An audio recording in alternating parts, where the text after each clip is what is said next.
Occasion ఏదైనా location ఎక్కడైనా తెలుగువారి వేడుక అంటే ఆలివ్ మిఠాయి ఉండాల్సిందే. మిఠాయి అంటే ఆలివ్. ఆపరేషన్ సింధూర్ అర్ధరాత్రి భారత సైన్యం ఉగ్రదాడికి ప్రతీకారంగా అక్కడ ఉన్నటువంటి పాకిస్తాన్లో ఉన్నటువంటి ఉగ్ర స్థావరాలపైన దాడి చేయడం సెన్సేషన్గా మారింది. ఒక్కసారిగా 9 ప్రాంతాల్లోకి వెళ్ళి భారత సైన్యం వాయుసేన నేవీ అన్నీ కూడా మూకుమ్మడిగా కలిసి అక్కడికి వెళ్ళి సక్సెస్ఫుల్గా ఆపరేషన్ని కంప్లీట్ చేసి ఇండియాకి రావడం జరిగింది.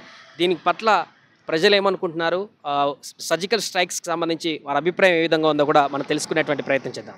ఇప్పుడు ఆపరేషన్ సింధూర్ భారత్ చేపట్టడం పట్ల ఎట్లా చూస్తున్నారు?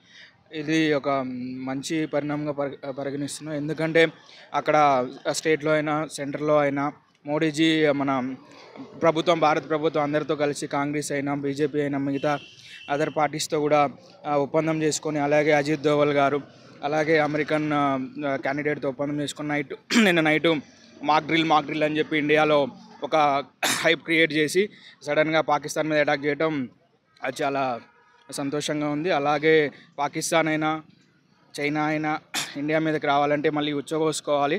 అలాగే మనకి ఇతర దేశాల నుంచి వచ్చే సపోర్ట్ కూడా అభినందనీయం. Because of Modi will achieve everything. ఇప్పుడు ఉగ్రవాద దాడి తర్వాత ఇప్పుడు రివెంజ్ ఇది సరిపోయిందంటారా, ఇంకా చేయాల్సింది ఉందంటారా? రివెంజ్ సరిపోదు. ఎందుకనంటే జస్ట్ ఇది ఒక హైప్ ఇవ్వటం కోసం, ఇది జస్ట్ ఇది trailer, we can say the trailer. ఇది మనం ముందు కూడా చాలా సినిమా చూస్తాం. అలాగే పాకిస్తాన్ ఎవరైతే డిఫెన్స్ మినిస్టర్ ఎవరైతే ఉన్నారో, అలాగే ఎవరైతే ఉగ్రవాదులు ఉన్నారో వాళ్ళని ముప్పు పెట్టడానికి భారత ప్రభుత్వం ఎల్లవేళలా కృషి చేస్తుందని నేను సంతోషిస్తున్నాను. అలాగే పాక్ ప్రధాని నిన్న దాడి జరిగిన తర్వాత ఒక స్టేట్మెంట్ ఇచ్చారు. మేము ఖచ్చితంగా భారత్కి బదులిస్తాం, ఖచ్చితంగా భారత్ తాత్కాలిక ఆనందాన్ని శాశ్వతంగా ముగిస్తామంటూ ఆయన ఒక రకంగా యుద్ధం చేస్తాం మేము రెడీ అన్నట్టుగా కామెంట్ చేశారు. ఎట్లా చూడొచ్చు? వాళ్ళు యుద్ధం చేస్తే ఇండియా కూడా ఏమీ లేదు, ఇండియా దగ్గర కూడా అన్ని పవర్స్ ఉన్నాయి, ఇండియా కూడా రెడీగా ఉంది యుద్ధం చేయడానికి. యుద్ధం చేస్తే ఎవరి క్లాస్ 150 కోట్ల నుంచి అది ఒక మన తెలంగాణ స్టేట్ అంతా ఉంటుంది పాకిస్తాన్, మోర్ దెన్ తెలంగాణ అంతే. సో దానికి మనం భయపడాల్సిన అవసరం కూడా లేదు. ఇండియన్ ఎక్స్ ఆర్మీస్ కూడా చెప్తున్నారు ఇంటర్వ్యూస్లలో, వాళ్ళ యుద్ధం వస్తే మేము రావడానికి రెడీగా ఉన్నామని ఎక్స్ ఆర్మీ కూడా చాలా బదిలిస్తుంది, అన్ని ఛానల్స్ కూడా ఇంటర్వ్యూ ఇస్తుంది. దీనికి మేము రెడీగా ఉన్నాం అన్నమాట.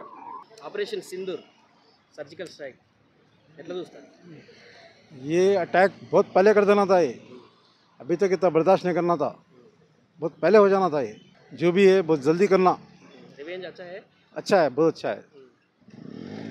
ఇప్పుడు పాకిస్తాన్ కూడా యుద్ధం చేస్తా ఉంటుంది దాడి తర్వాత. पाकिस्तान क्या है, एक छोटा मुल्क है, वो एक हमेशा इंडिया पे जो सो अपने देश पे हमेशा जुल्म करते हुआ रहा उन्हें, उसको जो सो ख़त्म कर देना, हमेशा का से मिटा देना, उसको हमेशा का से ख़त्म कर देना उसको। ఆపరేషన్ సింధూర్ ఎట్లా చూస్తున్నారు? భారత్ పోయి పాకిస్తాన్లోకి వెళ్ళి ఉగ్ర స్థావరాలు మట్టుపెట్టడం ఎక్సలెంట్ అన్నది. పక్క దేశం అది చిన్న దేశం అన్నది పాకిస్తాన్, కానీ అక్కడ ఎక్కువ నక్సలైట్ ఎక్కువ, టెర్రరిస్ట్ ఎక్కువ, ఉగ్రవాదం ఎక్కువ. పాకిస్తాన్ ఏటి లేదన్న, తిండికి కూడా ఆసిపోతారు అన్న. మన ఇండియా నుంచి వెళ్ళకపోతే తిండి కూడా వాళ్ళకి లేదన్న. వాళ్ళది ₹1 తక్కువైనా మనది ₹1 తక్కువైనా మన ఇండియా నుంచి వెళ్ళకపోతే ఇంక లేదు, వాళ్ళకి బతికే లేదన్న. ఎందుకంటే డాడీ చేశారు, మోడీ సార్ మంచిగా చేశారు. కొట్టాలంటే అలా కొట్టాలన్న, దెబ్బ తగిలి తెలగొండాలంటే నొప్పి కనబడిపోవాలి వాళ్ళకి. ఇప్పుడు పాక్ కూడా మళ్ళీ యుద్ధం చేస్తూ ఉంటుంది ఈ నేపథ్యంలో. పాక్ చేయలేదన్న, మన సర్వీసింగ్ బోల్డ్ అన్న. కాశ్మీర్ దగ్గర కాయాలంటే ఆపలే వాళ్ళకి, ఎందుకంటే మనది సైన్యం ఎక్కువ, పౌరసం ఎక్కువ. మనకు ఒకటి కావాలంటే ఒకటి వదిలేయాలి. కాకపోతే ఏంటంటే మోడీ సార్ మంచిగా చేస్తున్నారు. మొత్తం బంగ్లాదేశ్ కూడా ఆపేశారు. వెస్ట్ బెంగాల్లో ఉన్న బంగ్లాదేశ్లో చాలామంది దూరిపోయారు అన్న. మనకి వాళ్ళ వల్ల మనకి పనులు కూడా తక్కువ అయిపోయినాయి. ఆపరేషన్ సింధు ఏదైతే డిసిషన్ తీసుకుందో గవర్నమెంట్, ఇంతకుముందు తీసుకునే డిసిషన్స్కి క్వైట్ ఆపోజిట్ ఉంది. జస్ట్ లైక్ కాశ్మీర్ ట్రీటీ కానీ, అంతకుముందు 1947లో గవర్నమెంట్ తీసుకున్న డెసిషన్ కానీ, దానివల్ల ఈ టెర్రరిస్టులకి మన దేశంలో ఎంట్రీ అవ్వడానికి ఒక మంచి అవకాశం దొరికింది వాళ్ళకి. అండ్ సెకండ్లీ పాకిస్తాన్ కూడా ఏంటి, ఇండియా అనేది కామ్గా ఉంటుంది, మనం ఎన్నిసార్లు వాళ్ళని ప్రేరేపించినా వాళ్ళ బౌండరీ దాటి రారు అనే ఒక కాన్సెప్ట్తో వాళ్ళు ఇన్ఫిల్ట్రేషన్ ఏవైతే మన టెర్రరిస్ట్ గ్రూప్స్ ఉన్నాయో ముజాహిద్దీన్ గ్రూప్ కానీ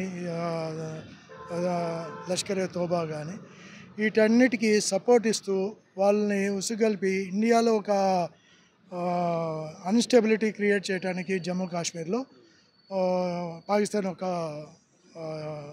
వాళ్ళ ఒక ఏదంటే స్ట్రాటజీ.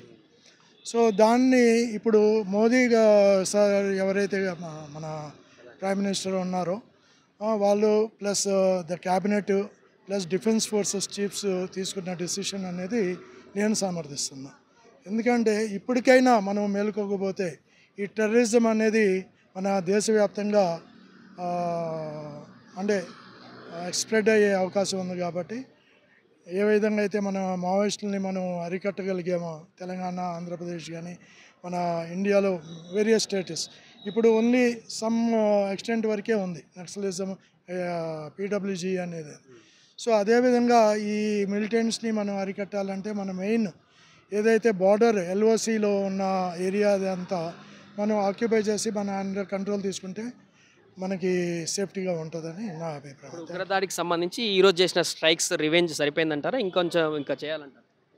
ఇట్ షుడ్ బి అంటే ఇంకా డెప్త్గా వెళ్ళాల్సిన అవసరం ఉంది. ఏదైనా పాకిస్తాన్ వాళ్ళు చేసే చర్యలు ఏవైతే ఉన్నాయో దానికి రిటాలియేషన్ కంపల్సరీ ఇవ్వాల్సిన అవసరం ఉంది. భారత్ తీసుకున్న నిర్ణయాన్ని ఎట్లా చూస్తున్నారు? ఆపరేషన్ సింధూర్ అని పేరు పెట్టారు దీనికి. సింధూర్ ఆపరేషన్ సింధూర్ ఎక్కడ స్టార్ట్ చేయాలి? ఈ సర్జికల్ స్ట్రైక్స్ని మీరు సమర్థిస్తున్నారా? ఎట్లా అనిపిస్తుంది? భారత్ రివెంజ్ కరెక్ట్ తీర్చుకుందా ఉగ్రవాదం పైన? డెఫినెట్లీ అండి. ఏదైతే ఈ మన ఇండియా తీసుకున్న నిర్ణయం ఉందో ఈ ఆపరేషన్ సింధూర్ అని చెప్పేసి అబ్జల్యూట్లీ కరెక్ట్ అండి. ఫస్ట్ ఆఫ్ ఆల్ ఆ పహల్గామ్ అటాక్ తర్వాత మన దేశంలో ఎలా అంటే మత కలహాలు అనేది దారితీయడానికి ఎక్కువ కారణాలు ఉన్నాయి. మెయిన్ రీజన్ వచ్చేసి వాళ్ళు మత పేరు అడిగి చంపడం అనేది ఇట్స్ కంప్లీట్లీ రాంగ్ అండి. ప్రపంచ దేశాన్ని ఖండించాయి. అది దట్టు వాళ్ళు ఏ మతం అని అడిగి చంపడం అనేది బాగా ఇంపాక్ట్ పడుతుంది మన ఇండియా మీద. సో ఇది ఒక మంచి రివెంజ్ అని చెప్పి అనుకుంటున్నాను. ఇలాంటప్పుడే మనం ఒక యూనైటెడ్గా ఉండి మనమేంటో ఇక్కడ మన ఇండియాలో అందరూ ఉన్నారండి. బతుకుదేరు కోసం మన ఇండియాకి చాలామంది వస్తుంటారు ఇక్కడ. సో ఇక్కడ ముస్లిం, హిందూ ఇలా మత తేడా ఏం లేవు. ఇలాంటప్పుడు మనందరం యూనైటెడ్గా ఉండి ఎదుర్కొంటే కంపల్సరీగా మనకు ఈ వార్ అనేది ఖచ్చితంగా మనము విన్ అవుతామండి. పాక్ ప్రధాని ఇప్పటికీ అంటున్నాడు ఈ దాడి నిన్న జరిగిన తర్వాత మేము ఖచ్చితంగా భారతదేశానికి బదులిస్తాం, వాళ్ళు చేసిన ఈ స్ట్రైక్స్కి సంబంధించి మేము రివెంజ్ తీర్చుకుంటామని ప్రధాని షహబాజే కామెంట్ చేస్తున్నారు. ఒకవేళ వాళ్ళు యుద్ధం చేసేటువంటి ఛాన్స్ ఉందా పాకిస్తాన్? ఏదైనా కానివ్వండి, మనకు ఐక్యరాజ్య సమితి అని ఒకటి ఉంటుంది మనకు, ఓకేనా. వాళ్ళు ఏదైనా కానీ ఒక శాంతియుతంగా చేద్దామని చెప్పి చూస్తున్నారు. బట్ ఇక్కడ ఏంటంటే రెండు దేశాల మధ్య కాదు యుద్ధం, ఒక ఉగ్రవాదానికి మనకు జరిగిన లాస్కి, ఓకేనా. మన మెయిన్ మోటివ్ వచ్చేసి ఉగ్రవాదాన్ని అణిచివేయాలని చెప్పేసి ఈ యుద్ధం అనేది అది.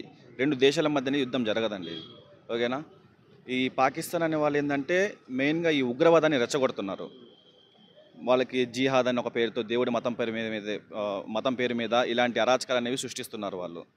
కాబట్టి ఆ ఉగ్రవాదాన్ని అణిచివేయాలని చెప్పేసి మన ఇండియా మెయిన్, ఓకేనా. దీనికి అన్ని దేశాలు తీవ్రంగా ఖండిస్తున్నాయి అన్నమాట, ఈ ఉగ్రవాదాన్ని అణిచివేయాలని చెప్పేసి. సో ఈ ఉగ్రవాదాన్ని అణిచివేస్తే బాగుంటుందండి. ఇప్పుడు ఈ రోజు తీసుకున్న ఈ నిర్ణయం సరిపోతుందా? ఆ రోజు పహల్గామ్ జరిగినటువంటి ఉగ్రదాడికి ఈ రివెంజ్ సరిపోతుందా, ఇంకా చేయాల్సింది ఉందంటారా ప్రభుత్వం? ప్రెజెంట్ అయితే మనకు న్యూస్లో స్క్రోల్ అవుతుంది అండి. అంటే మనకు డిస్క్లైమర్స్ కానివ్వండి, ఇలాంటివన్నీ యాడ్స్ రన్ అవుతూ ఉన్నాయి. పీపుల్ సేఫ్టీ కోసం ఎలా ఉండాలి, మాక్ డ్రిల్స్ అని చెప్పేసి అవన్నీ. సో అవన్నీ మనం ఫాలో అవ్వాలి. అండ్ మనందరినీ ఎలా సేఫ్ ప్లేసెస్లో ఎలా ఉండాలని చెప్పేసి ఇన్ కేస్ ఏమైనా ఎక్కువ లాస్ జరిగే సిచ్యువేషన్స్ ఉన్నప్పుడు మనం అందరం సేఫ్గా ఎలా ఉండాలని చెప్పేసి మన గవర్నమెంట్ ఎప్పటికప్పుడు గైడ్ చేస్తూనే ఉంది. ఈ ఇంపాక్ట్ చెప్పంటే ఇప్పుడు దీనికన్నా ఇంకా ఎక్కువ చేయొచ్చు.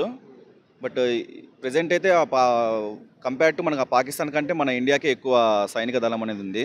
కంపేర్ టు వాళ్ళకంటే ఒక 5 lakhs మెంబర్స్ ఉండొచ్చు, మనకు ఒక 10 lakhs ఉంటుంది. దీనికన్నా ఇంకా బెటర్గా చేయొచ్చండి ఇంకా. సో అట్లా సుమన్ టీవీలో మీ పర్సనల్ అండ్ బిజినెస్ ప్రమోషన్స్ కోసం కింది నెంబర్కి కాంటాక్ట్ చేయండి.